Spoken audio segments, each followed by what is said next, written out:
غرس النخل، کھجور کا درخت جو ہے وہ لگانا۔ تقدم فی حدیث انس بن مالک رضی اللہ عنہ قول رسول اللہ صلی اللہ علیہ وسلم او غرس نخلا، جو حدیث گزر چکی انس بن مالک رضی اللہ تعالیٰ عنہ کی، اور اس میں کیا ذکر تھا کہ یا اس نے جس میں 7 اعمال تھے، اسی حدیث کا ذکر ہے کہ اس نے جو ہے وہ کھجور کا درخت لگایا۔ اب یہ کھجور کا درخت، ویسے تو ہر درخت کی فضیلت ہوگی،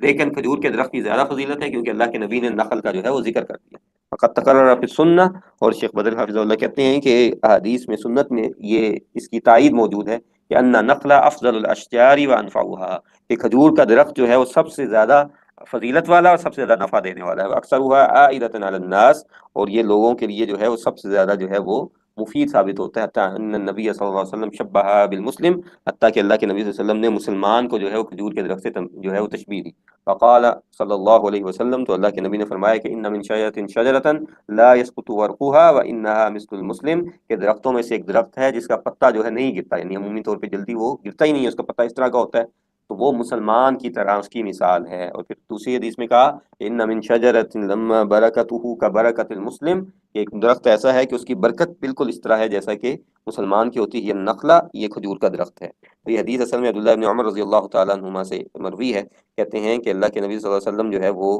ایک بار صحابہ کی مجلس میں بیٹھے ہوئے تھے، تو اللہ کے نبی صلی اللہ علیہ وسلم نے کہا کہ درختوں میں ایک ایسا درخت ہے جس کی مثال مسلمانوں جیسی ہے۔ تو صحابہ کو کہا کہ وہ کون سا درخت ہے، تو صحابہ سوچنے لگے۔ عبداللہ ابن عمر کہتے ہیں کہ میرے والد عمر اور ابو بکر بھی اس محفل میں موجود تھے، اور میرے ذہن میں یہ آیا کہ میں اس کا جواب دوں کہ یہ تو کھجور کا درخت ہے، لیکن میں اپنی کم عمری کی وجہ سے خاموش رہا، تو پھر اللہ کے نبی نے خود ہی جواب دیا کہ وہ نخلا کھجور کا درخت ہے۔ بعد میں کہتے ہیں کہ میں نے اپنے والد عمر رضی اللہ تعالیٰ عنہ کے پاس اس کا نام لیا، تو انہوں نے کہا کہ تم یہ بتا دیتے تو مجھے اس پہ جو ہے وہ فخر ہوتا۔ ٹھیک ہے، تو یہ جو ہے وہ حدیث کا حصہ ہے۔ تو کھجور کا بھی یہ درخت کیوں جو ہے وہ اتنا فائدے والا ہے، تو اس کے بارے میں علماء کہتے ہیں کہ کھجور کا درخت ہر لحاظ سے مفید ہوتا ہے۔ اس کا پھل کھایا جاتا ہے، اس کی گٹھلی جانوروں کو دی جاتی ہے، اس کے شاخیں، پتے، تنے، ریشے سب استعمال میں ہوتے ہیں۔ تو اس کے تنوں سے جو ہے پرانے زمانے میں جو ہے وہ پلر بنتے تھے، اور اس کی جو شاخیں وغیرہ ہیں اس سے جو ہے وہ صفیں بنایا کرتے تھے، ٹھیک ہے، اس کی چھال سے۔ تو اس لحاظ سے یہ ہر طرح سے مفید ہے، اور اس کی کھجور کھائی جاتی ہے، گٹھلیاں جانوروں کو دی جاتی ہیں، بات ہم کر چکے ہیں۔ تو یہی مومن کا حساب ہے، اس کی گفتگو، اس کے اعمال، اس کی مجلس، اس کا اخلاق، اس کی تنہائی، اس کی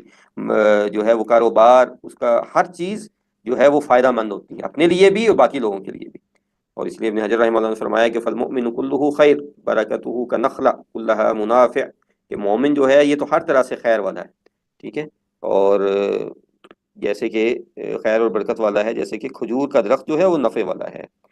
تو کھجور کا درخت پھر اسی طرح ہمیشہ سرسبز رہتا ہے، گرمی ہو، خشکی ہو، ریت ہو، قحط ہو، ہر ماحول میں قائم رہتا ہے۔ اور پھر اسی طرح اس کے درخت کو پانی کی اس طرح ضرورت نہیں ہوتی جیسے عام درختوں کو ہوتی، تو یہ کم پانی والی جگہ پہ بھی جو ہے بڑی آسانی سے رک جاتا ہے۔ ٹھیک ہے جی۔